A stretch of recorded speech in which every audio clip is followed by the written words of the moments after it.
Perfect. Well, welcome tonight. Thank you for jumping on. This is going to be talking about onboarding customers and ambassadors.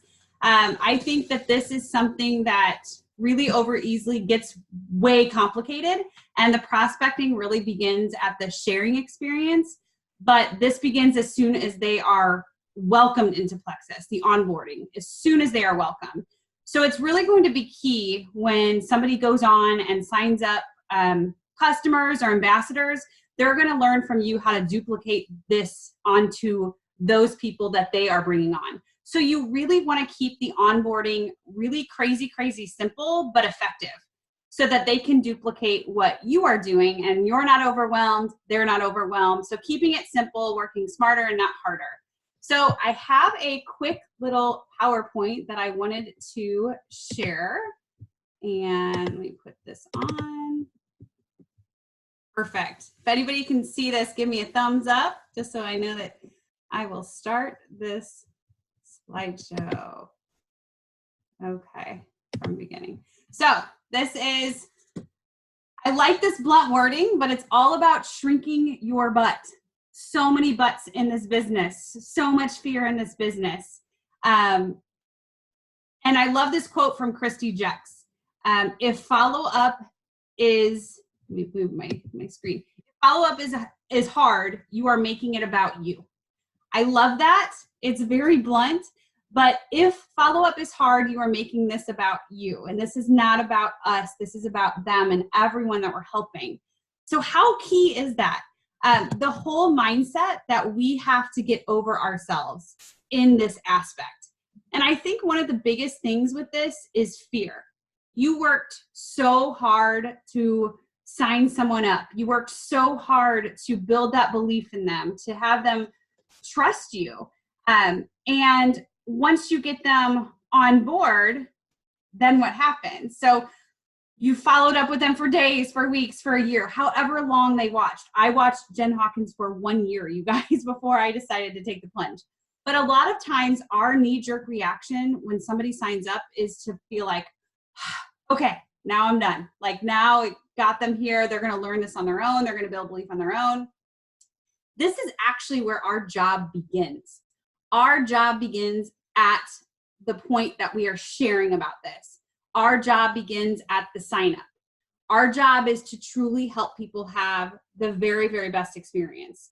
Our job is to help them get results. Our job is to help them fall in love with our products. Our job is to be the pillar of belief for them, because they might not have any understanding of what they're walking into or the community they're walking into. So if we have this mental block going on in our head about why we aren't checking in on them, following through on the follow-up, asking hard questions, more than likely your focus in that moment, in that instant, is about you and not about that other person. Because if you think about it, reaching out and checking in on someone, isn't going to be about you. That's going to be about them and their results that they will achieve down the road.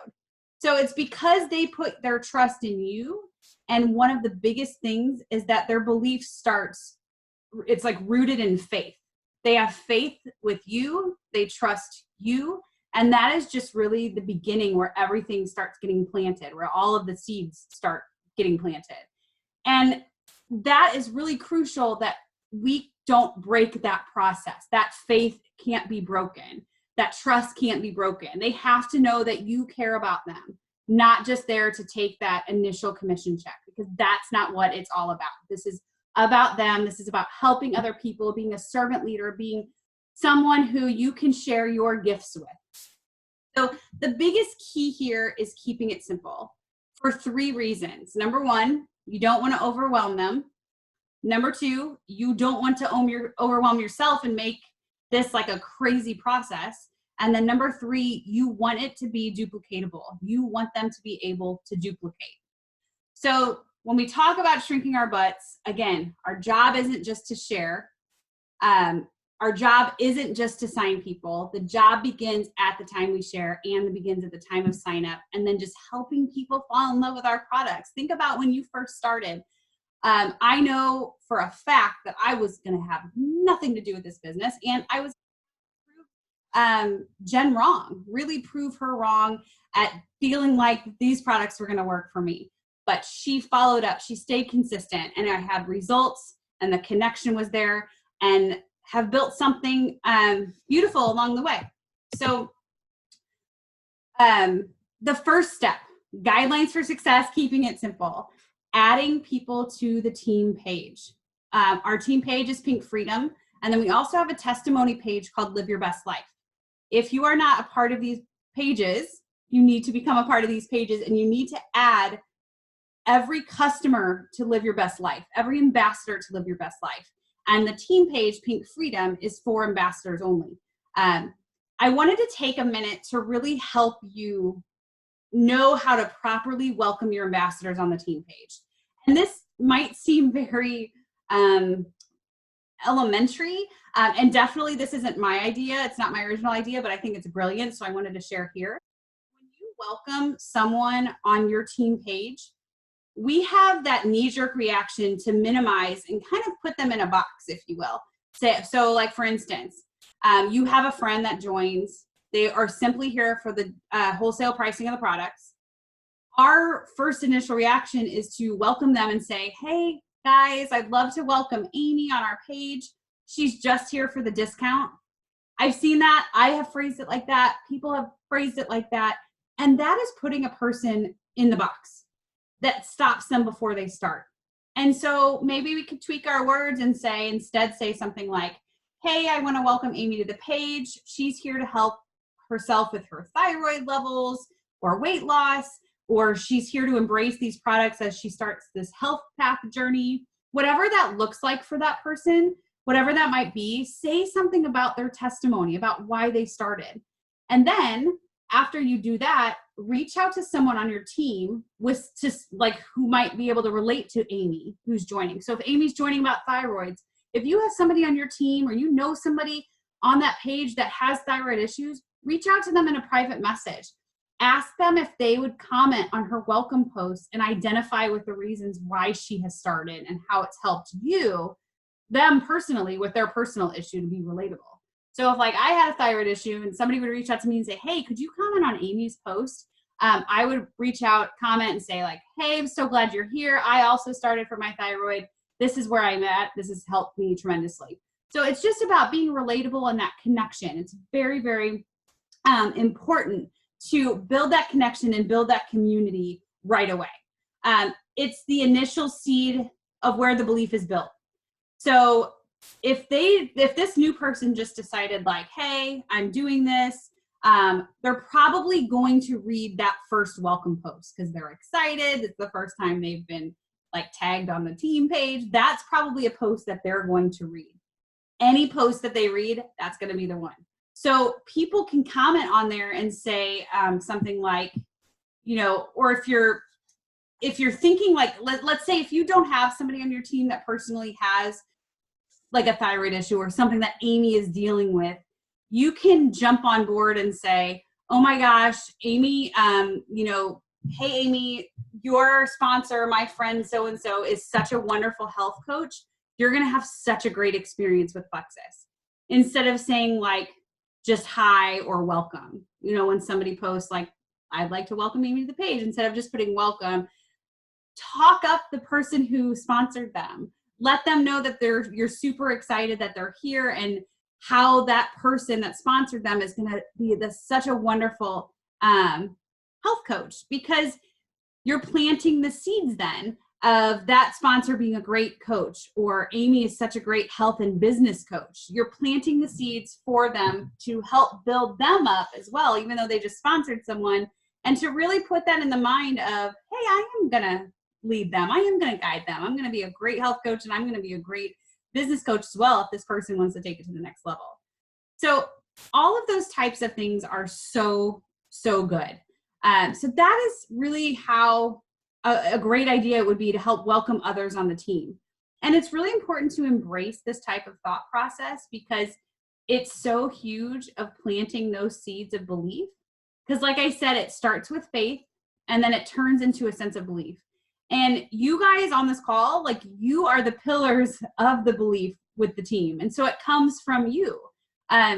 the team page is critically important. So from a strategy standpoint, if I have a wholesale ambassador, I am definitely going to be adding them to the team page, and I'm definitely going to be adding them to the Live Your Best Life testimony page. And all customers get added to the Live Your Best Life page no matter what. Obviously, we aren't adding customers on the team page, but the rest of this is really key and a really great process. So you want to do the same things if it's a wholesale ambassador, an ambassador wanting to build, or a customer, because we want to treat everybody with the same welcoming process. The customers and ambassadors both will get added to that testimony page each and every time. Then I want to make sure you guys are sending product instructions out, because how many times have people gotten those welcome packs like the triplex, and then they start the full dosage because they didn't get that 20-day calendar and they didn't understand, like, don't build up the triplex right away, don't take maximum dosage because of die-off symptoms. Make sure you're sending the product instructions, but also calling attention to the fact that you shot them an email with the product instructions. I feel like we get really caught up in, it's very easy to communicate from our phone and messenger, but I also like to add, get their email from the back office or ask them for me email, send the product instructions on email to them, and then let them know that, hey, I sent this to you. Just want to make sure that you received it. There are a couple of, I say crucial, like key videos that I like to personally send. I like to send when somebody starts, I like to send the Brooke Hemingway, what to expect with the Plexus products. I definitely send that. I send our Welcome to Pink Freedom video. Definitely send that one. And then I send them the detox video. So I send them 3 videos along with the instructions. And I do this in Messenger, and I also do it in email, just to make sure and cover the bases that they've gotten all of that communication. What I also love to do is a 3-way chat with a new ambassador and their sponsor. But number 4 on this slide, the communication, is my favorite, so that, because with a 3-way chat, you guys, they're getting plugged in with another contact. I also love giving somebody a call on the phone to say, like, hey, I would love to help you walk through your back office. And I've been doing this lately because I really feel like I used to do training calls on back office training. And when you're a new ambassador, you're probably not going to jump on a training call unless you're like super interested. You're probably still super skeptical. You're probably still wondering what this is. How is this working? So you're probably not going to jump on a training call right away. Some may not. But the ones that don't, I always want to make sure just to give them a call and, hey, let me help you walk through your back office. It could just even be like a 5 to 10 minute call. I like to point out the information that they need, things that they need to be aware of, how to set up a subscription. And then I encourage them to go and look around in that back office to just become familiar, just to know how to log in. So the communication is really key so that they're able to find answers for things that they might be interested in. Now, I wrote on here handling questions on number 4 under communication. Your new ambassadors might ask you a lot of questions. This is all new to them. And your first reaction, this used to be mine so much, might be, oh, here is what you need here, and this is what you do there. And you're like kind of hand-holding and like giving them everything that they need. Instead of helping guide them on finding answers on their own. And I have found that there is a bit of a difference with this. When you're helping guide them into finding the answers on their own, this is something where they're going to become familiar. They're going to know how to research it. They're going to become more self-sufficient. They're going to really just know that you're there to love and support them, but then here they are to kind of find it. So if it's something that's in their back office, I will help them find their back office, and I'll tell them like where they could possibly find it. Or if it's in the files on our team page, I'll send them to the team page. Or if they ask for a testimony, I will encourage them to either visit Pink Freedom or Live Your Best Life page and type in the keyword search, like if they're looking for a thyroid testimony, type in thyroid, and then let them know that they'll find a lot of great stories there. Now, again, if someone's like super, super new and nervous and you want to help, definitely not discouraging help, but I think that this type of guidance and training is key so that they can start understanding, again, how to be self-sufficient on finding these things, all while you're helping pour into them as well at the same time. So next is the follow-up. A lot of times we feel fear in follow-up for a few different reasons, and it's not about us. Again, this is about them. And I think that our fear comes into troubleshooting. So I wanted to go to the next slide. The fortune is in the follow-up. So you guys are going to look at this slide and be like, what? Day 1, 2, 5, 11, 14, 18, 21, 25, 30. So this is, I want you to get out of it what you need, because we do need some sort of follow-up system for our new ambassadors. If you don't have one, you can use this one, but it does not have to be this detailed or this involved at all.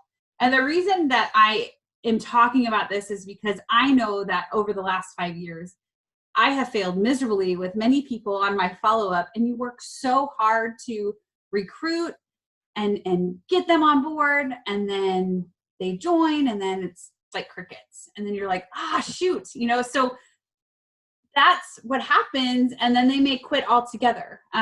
They may drop below 100 PV. And a lot of that can be prevented if we did better at our own personal onboarding. Because what keeps many of them around, right?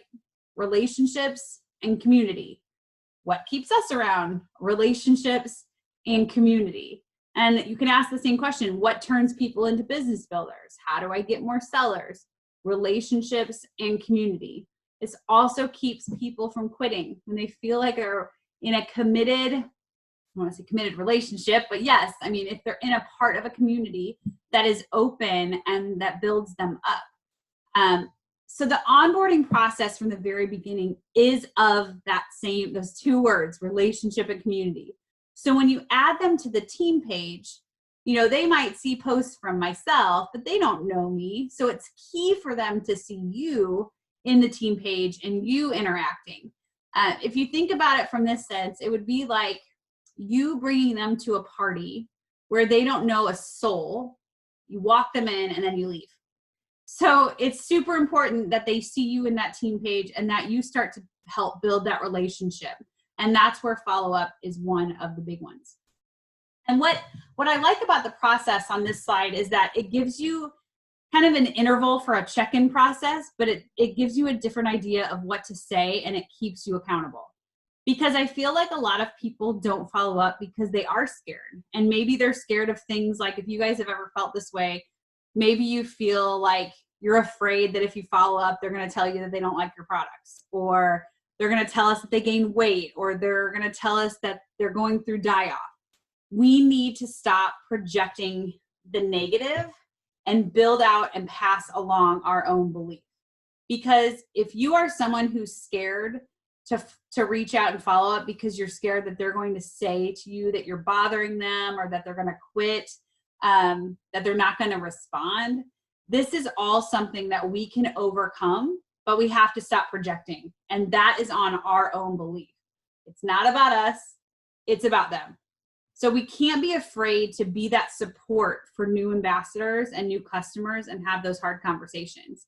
And I like these checkpoints. I really like day 1 because no one is more excited about Plexus except that new ambassador, like when they order and the first day they get their products.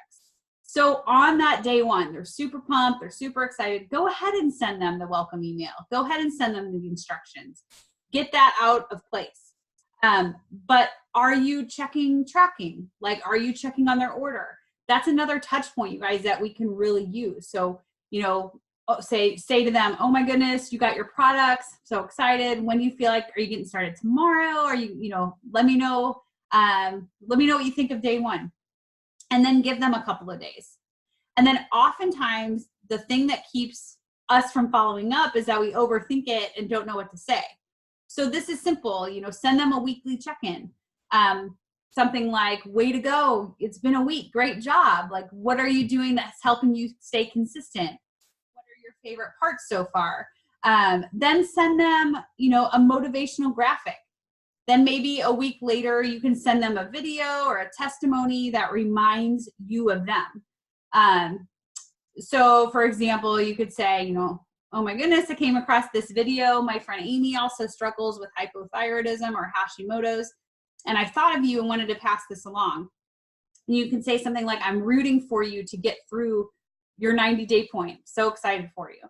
So really, it's just all about just staying consistent with the follow-up, because if you go through these check-ins, you know, I like it, but don't get hung up on it has to be day 1, day 5, day 11, day 14, because when you're so super structured, like then we're not going to do it. Then we're not going to check in. So find something that fits into you, that fits into your communication style, into your schedule. I have a calendar only for Plexus. So when I have a new customer or a new ambassador, I note it on that page. And that, guys, is what helped build the relationship. So it has to be more than just a welcome email and add to the team page and then just tag the new people like every once in a while. It has to be more than that so that you can continue building that trust and building that faith. So another question, like, what if you get someone that you don't have a relationship with? What if you have somebody who's a referral, or somebody all of a sudden you're like, who is this person that just ordered? That's awesome, but like, I don't know them. Like, how am I going to handle them with care? Don't be afraid to get into that back office, and they'll have their phone number there. Send them a text, introduce yourself. If you aren't friends, especially, thank them for starting this health path and this health journey. Keep these graphics that you're going to send on your phone and your notes. If you get into this habit of good follow-up, you can keep in the notes on your phone each day you want to say, and then just tweak. And so this is such a great system. If it's a system that's not going to be so much, work for you, it's going to help you not to be overwhelmed. And I just love the overall idea of the touch points. What I mean by that, on day 2, you have already sent them the welcome instructions. So day 2 solidifies the fact that you're getting started. They're getting started on these products. And then it's a different, person saying different information if you're sending them your favorite video. It's going to be that third-party validation. So a lot of these follow-up points are super simple, but provide that third-party. So it's keeping Plexus front and center, and keeping experience front and center. And so I really think that this is going to change the trajectory of, like, how many times have we started something and not finished? We are going to build that relationship, build that trust, keep on building that faith, and really be reminded and be up front and center of how amazing this path can be with consistency, with the time that we just allow these products to work for us. So definitely link arms with your new customers, with your new ambassadors. Don't leave them high and dry. Don't expect them to be as excited as you are when they jump on board. They don't know what they don't know, and it's our job to really kind of be that shining light to them, and to just give them the information and the tools along the way for them to want to be very excited. So that is what I have for you all tonight. Thank you so much for taking the time, and I hope this has been a little bit relatable and also helpful for you onboarding your new customers, your new ambassadors. Because you guys, if you think about yourself from the starting line of when you first started, think about how nervous, how scared, how excited, all of these emotions are running through. And it's just nice to know that there's like a hand reaching out to help kind of pull you along the way. Not drag you, kindly, gently pull you along the way, just to show you the right direction to go in. So I hope you guys have such a great evening, and thank you so much for taking the time and listening, and I hope you have a great night.